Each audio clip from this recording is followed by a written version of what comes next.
नमस्कार डॉक्टर. पुन्हा एकदा तुमचं आमच्या यूट्यूब चॅनलमध्ये स्वागत आहे. आज आपण जे क्रिटिकल पेशंट आपण रिपेअर केलेले, आपण अनेक रुग्ण आतापर्यंत बरे केले, पण आपण दिनकर गीते ह्या पेशंटविषयी आज आपण चर्चा करूया. तर तुमच्याकडे जेव्हा रुग्ण आला त्यावेळेला त्याची काय स्थिती होती आणि त्याबद्दल थोडं सविस्तर सांगा. नमस्कार सर्वांना.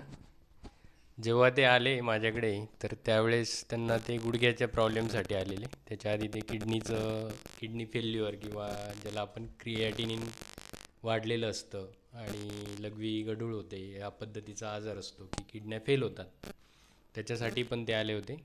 आणि ज्यावेळेस ते गुडघ्यासाठी आले तर त्यावेळेस ते बघितल्यानंतर गुडघा सुजलेला आणि त्यांना तो जकडून गेलेला असा तो फ्री त्याची मोमेंट होत नव्हती आणि सूज होती, त्याच्यात दुखणं होतं, त्यांना वेदना होतात. तर अशा कंडिशनमध्ये मी चेक केल्यानंतर मी पंचभौतिक पद्धतीने त्यांचं उदर परीक्षण केलं, पोटाची तपासणी केली आणि त्यांना औषधं दिली आणि सांगितलं की 7 दिवसात आपण बघू किती रिझल्ट मिळतो आहे आणि त्यानंतर मी पुढची ट्रीटमेंट सांगेल तुम्हाला. आणि 7 दिवसानंतर त्यांना बऱ्यापैकी फरक पडला आणि मग पुढची ट्रीटमेंट कंटिन्यू केली. त्यांना कमीत कमी 3 महिने मी सांगितलं की 3 महिने तुम्ही औषधं घ्या, तुमचा गुडघा रिपेअर होईल. आणि त्यानंतर मग त्यांनी तो पूर्ण रिपेअर पण झाला. आणि त्याच्यानंतर मला वाटतं काही महिन्यानंतर त्यांना परत ते किडनीचा त्रास सुरू झाला आणि ते क्रिएटिनिन वाढणं आणि त्यासाठी ते 1-2 ठिकाणी ॲडमिट पण झाले. तिथं पण त्यांना वेगवेगळे सल्ले दिले गेले की डायलिसिस करायला लागेल. आणि मग ते परत माझ्याकडे आले आणि मी त्यांना सांगितलं की आपण हे कंट्रोल करू शकतो. त्याच्यामध्ये 2-3 फायदे असे होतील की तुम्हाला डायलिसिस करण्याची गरज राहणार नाही, आठवड्याला किंवा 15 दिवसाला पुन्हा पुन्हा जायची गरज नाही. आणि लेवल जरी मेंटेन राहिली क्रिएटिनिनची तरी चालेल, पण ती वाढायला नको. या पद्धतीने मी उपचाराची त्यांना दिशा समजवली आणि ते तयार झाले आणि हळूहळू ट्रीटमेंट चालू केली. तर काही दिवसानंतर ती ट्रीटमेंट त्यांनी बंद केली आणि त्यांना पुन्हा तो त्रास व्हायला लागला आणि शेवटी ते पुन्हा ॲडमिट झाले. असं एकदा दोनदा झालं. नंतर मी त्यांचा जो मुलगा आहे पवन त्याच्याशी बोललो आणि त्याला स्पष्ट सांगितलं की आपण औषधं चालूच ठेवूया, बंद करण्याची गरज नाही. आणि त्या पद्धतीने औषध चालू आहे.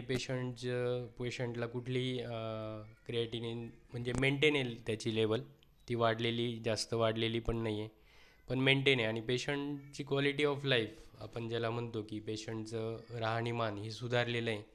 त्याचं पोटातला अग्नी किंवा ज्याला भूक व्यवस्थित लागते, त्याचं अन्नपचन व्यवस्थित होते, त्याला किडनी फेल्युअरचे कुठलीही लक्षण नाही, जसं की सूज येणं, दम लागणं अशी कुठलीही लक्षणं नाही आहे.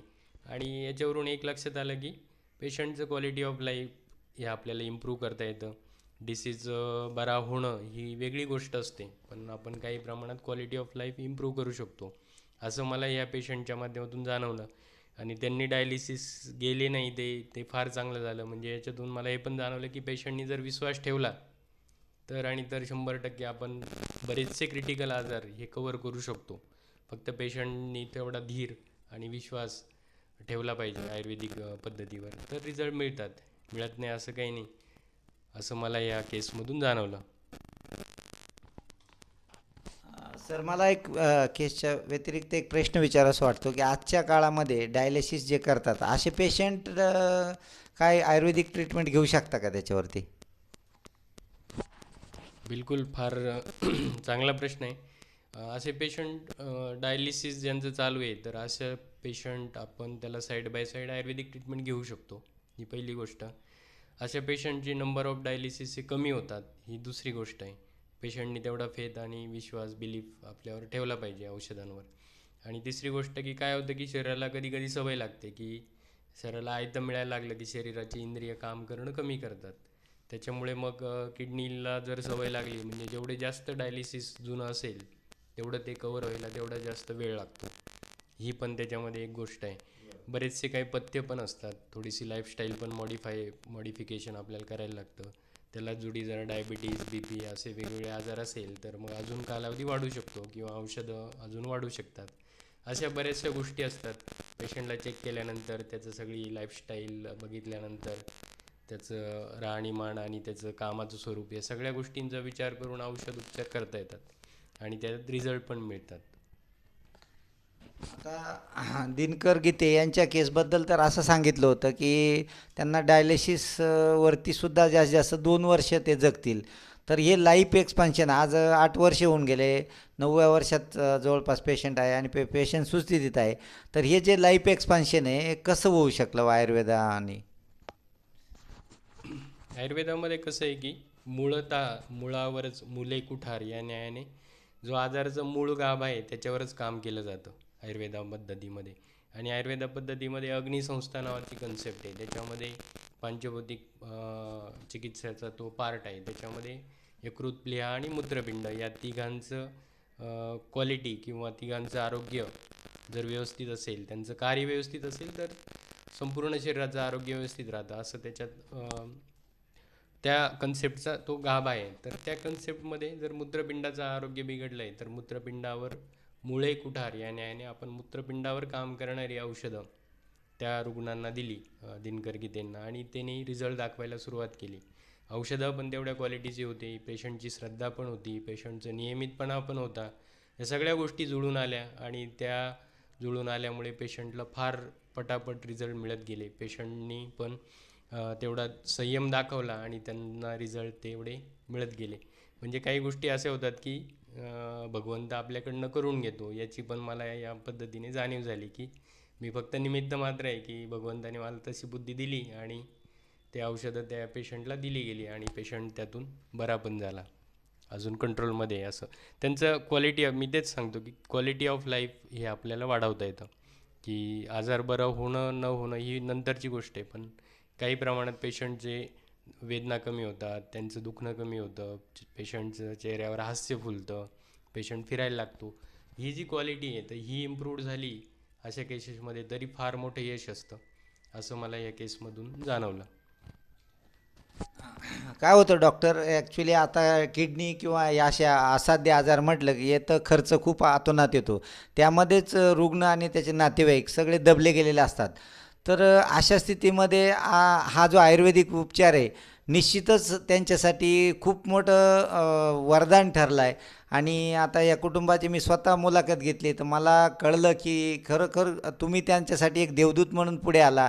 आणि इतरही रुग्ण आहे जे खरं तर त्यांना तुम्ही काय सांगशाल, कारण बरेच रुग्ण त्यांची हेळसांडच होते एक प्रकारे, मोठमोठे हॉस्पिटल, त्यांचे खर्च सर्वांनाच माहीत आहे. आणि आज ते सामान्य कुटुंबाला न परवडणारे किंवा त्यांच्या आवाक्याच्या बाहेर कधीच बाहेर गेलेले, तर अशा रुग्णांना आयुर्वेद कसा म्हणजे एक प्रकारे वरदान ठरू शकतं, थोडं सांगशाल? कसं आहे की आयुर्वेदिक औषधं जे मी वापरले त्याच्यामध्ये जास्त असं काही नव्हतं, एकदम सिंपल औषधं होती आणि इझी टू कॅरी, आपण कुठेही प्रवासात घेऊन जाऊ शकतो. त्यांचा डोस पण कमी होता.